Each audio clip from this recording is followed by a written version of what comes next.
কলকাতার এক হোটেলে মধুচক্র।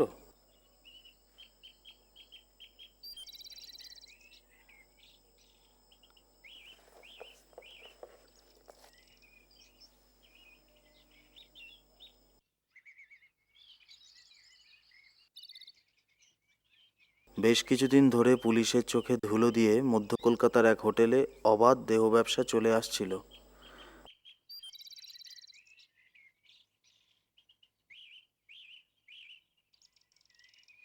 গত বুধবার রাতে ওই পাব ব্যবসা চালাবার অভিযোগে পুলিশ হোটেলের মালিক ও এক মহিলাকে গ্রেফতার করে। আরও কয়েকজন নারী পুরুষ পুলিশের চোখে ধুলো দিয়ে পালিয়ে গেলেও রাজলক্ষ্মী কুন্দগ্রামী নামক জনৈকা পূর্ব পাকিস্তানের উদ্বাস্তু পরিবারের গৃহবধূকে পুলিশ গ্রেফতার করে। আজ আলিপুর সেশন কোর্টে মামলাটির রাজলক্ষ্মী কুন্দগ্রামী এ কি সেই রাজলক্ষ্মী? পদবী কুন্দগ্রামী। যতদূর মনে পড়ছে ওর স্বামীর পদবী ছিল কুন্দগ্রামী। হ্যাঁ, সে নাম পদবী সবই তো মিলে যাচ্ছে। তার মানে এই রাজলক্ষ্মী কি সেই? না না, তা কি করে হবে? তা বাবু, স্কুলে যাবেনি? কত বেলা হলো, খেয়াল আছে? না, যাব না, তুমি যাও।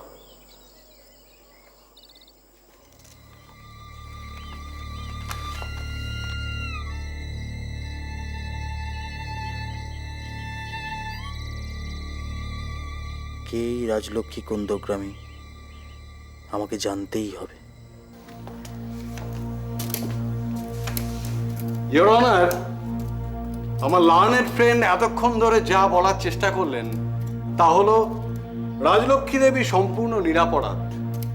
যে অপরাধ করতে গিয়ে উনি পুলিশের হাতে ধরা পড়েছেন তার জন্য নাকি তার স্বামী দায়ী। স্বামী, এই পবিত্র শব্দটির কি নিদারুণ অমর্যাদা! আসলে এই ধরনের মহিলাদের কাছে স্বামী মানে হলো একজন পুরুষ। তা যে কেউ হতে পারে, যে কোনো সংখ্যার হতে পারে। Objection, your honour. আমার লার্নেড ফ্রেন্ড অশালীন শব্দ বলছেন। রাজলক্ষ্মী দেবী একজন শিক্ষিতা এবং ভদ্র বংশের গৃহবধূ। Objection sustained. Thank you. বেশ,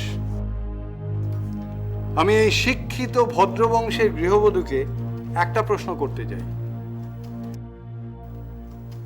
গত বুধবার রাত 10টায় পার্ক স্ট্রিটের ওই হোটেলের ঘরে তিনি কোন গৃহকর্ম সম্পন্ন করতে উপস্থিত হয়েছিলেন?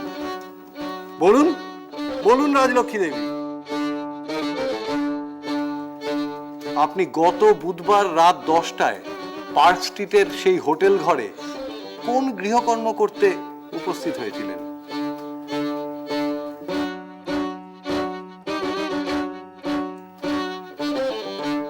বলুন, কি হলো? বলুন রাজলক্ষ্মী দেবী, অত রাত্রে সেই হোটেল ঘরে আপনি কেন গিয়েছিলেন? পুলিশ আপনাকে আপত্তিজনক অবস্থায় দেখে। ইওর অনার, এই কথাটা আমি আগেই বলেছি যে রাজলক্ষ্মী দেবী সিচুয়েশনের শিকার। তাকে চাকরির প্রলোভনে তার স্বামীর বন্ধু। স্বামীরই কোনো সম্মান নেই, তার স্বামীর বন্ধু? ইওর অনার, সম্মান নেই এই কথাটা বোধহয় ঠিক নয়। রাজলক্ষ্মী দেবীর স্বামী গত 1 মাস আগে একটি সোনার দোকানের ডাকাতির অভিযোগে বর্তমানে তিনি আলিপুর জেলে বন্দী। সোনায় সোহাগা? Order, order. কোর্টের কাজ আজ এইখানে মুলতবি রাখা হলো। আসামি রাজলক্ষ্মী কুন্দগ্রামীকে আগামীকাল 10টায় কোর্টে উপস্থিত থাকতে নির্দেশ দিচ্ছি।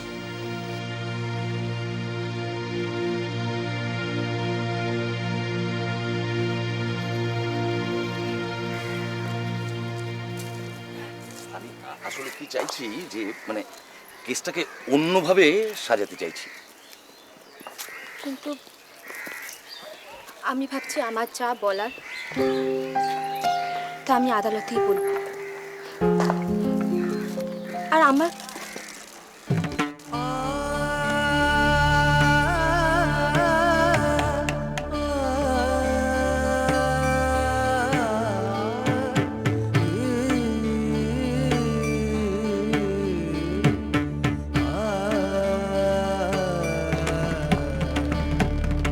তোমার চেনা নাকি?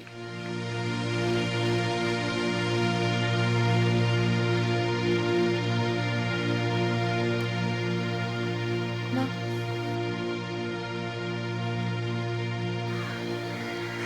না,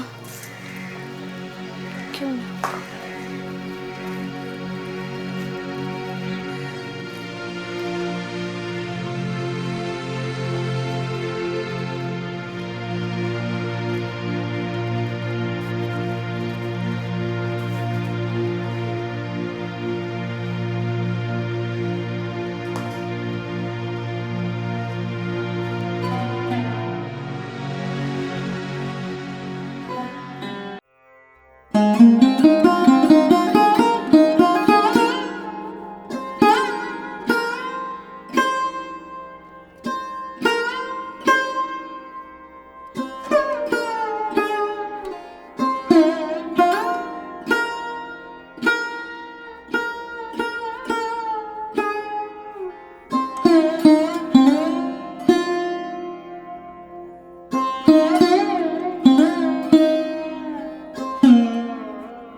চা দেবো?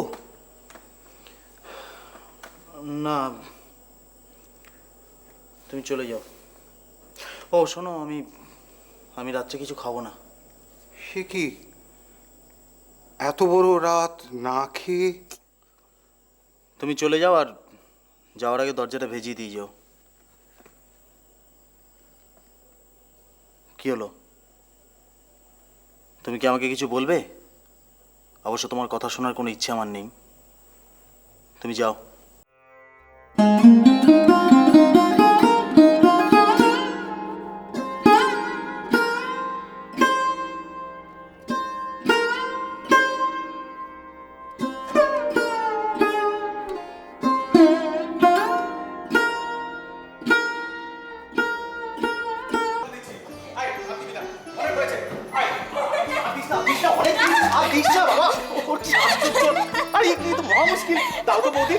আমাকে হলুদ মাখানো তোর মুখের মধ্যে আর কোথায় হলুদ মাখাবে ঠাকুরপো? দেখছো না কেমন কাঁচা সোনার অঙ্গে হলুদ মেখেছে? কথায় বলে না, সোনার হাতে সোনার কাকন, এ কোন অলংকার। এও হয়েছে তাই। সত্যি রে রাজু, তোর গায়ের রংটা কাঁচা হলুদকেও হার মানায়। তার মন্দ কি বৌদি, একটা ভালো পাত্র দেখে ওর বিয়ে দিলেই তো হয়। পাত্র তো বাড়িতে এনেই হাজির করেছি। কই রে নিশীথ, আয়। এই যে নিশীথ, আমাদের পাল্টি ঘর, ভারী সুপাত্র। তা হক কথা বলেছো ঠাকুরপো, দিলে মন্দ হয় না। হ্যাঁ, একেবারে রাজ্য তো। দাঁড়া, কাকাবাবুকে বলছি। বৌদি, আরে দাঁড়া দাঁড়া, যাচ্ছিস কোথায়? শোন শোন, এদিকে আয়, এদিকে আয়। দেখ নিশীথ, দেখ, তুই তো আবার সাহিত্যের ছাত্র, পদ্য টদ্য লিখিস, রং দেখেছিস? তাছাড়া অনেক গুণ, ভালো গান জানে, লেখাপড়া জানে। রাজি থাকিস তো বল, তোর বাবার সঙ্গে একটু কথা বলি। কি পছন্দ? আরে যাচ্ছিস কোথায়? ওরা শোন।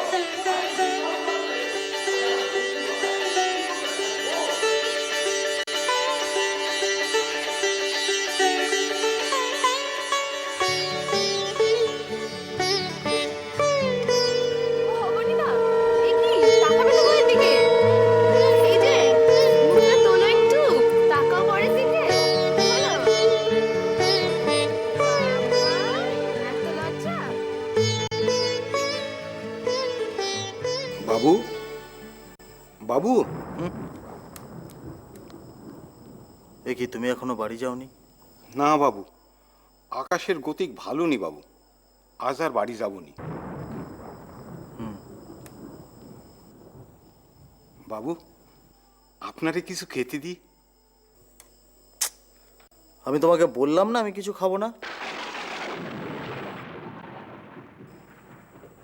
যাও নিজে কিছু খেয়ে শুয়ে পড়ো।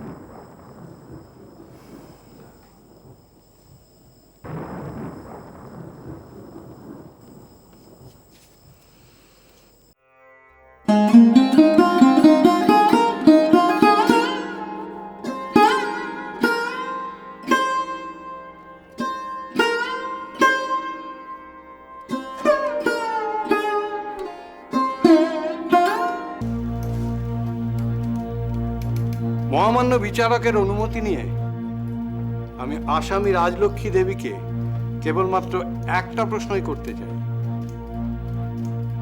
যতদূর জানি উনি সামান্যই লেখাপড়া জানেন। এই স্বল্প বিদ্যায় তিনি কোন চাকরির আশায় অত রাত্রে হোটেলের ঘরে স্বামীর বন্ধুর সঙ্গে দেখা করতে গিয়েছিলেন আমরা জানতে আগ্রহী। চাকরির ইন্টারভিউ নেওয়ার ওইটাই কি উপযুক্ত স্থান এবং উপযুক্ত সময়?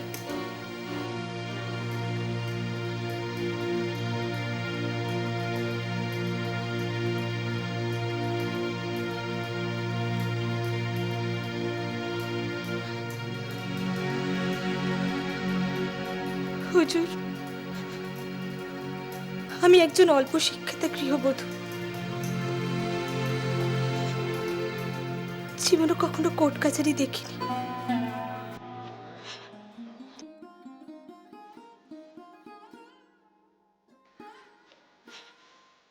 আইন আদালত সম্পর্কে আমার কোনো জ্ঞান নেই।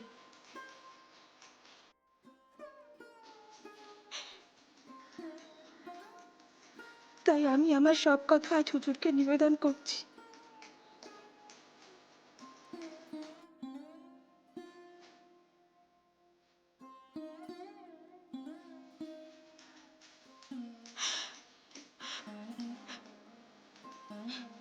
আপনাকে তো সবাই ধর্মাবতার বলে হুজুর, তাই আমি আমার সব কথা আপনাকে আজ ধর্মতই বলবো।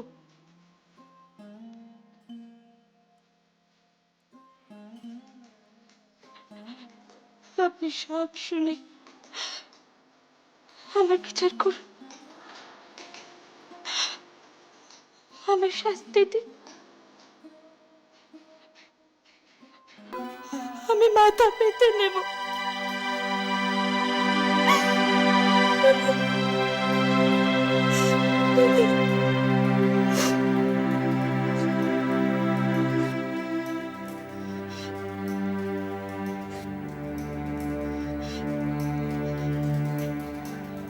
হুজুর, আমি পূর্ব বাংলার মেয়ে। যে দেশের নাম আজ পাকিস্তান, সেই দেশে আমার বাড়ি ছিল।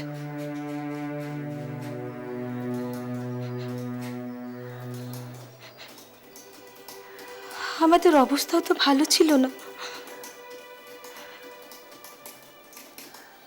কিন্তু শান্তি ছিল, আনন্দ ছিল।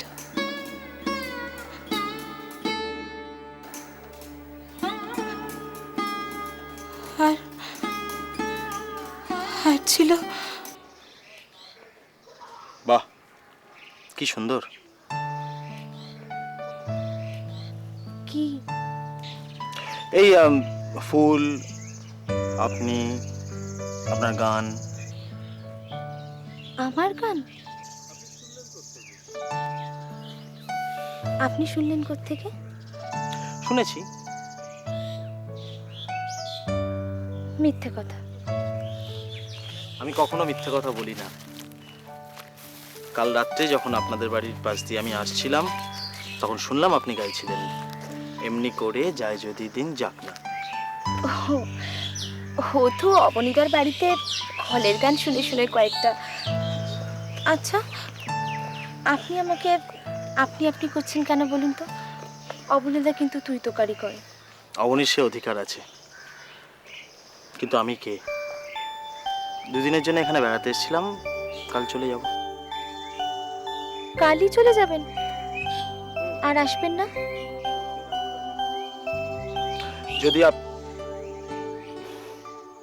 যদি তুমি ডাকো তাহলে আসবো।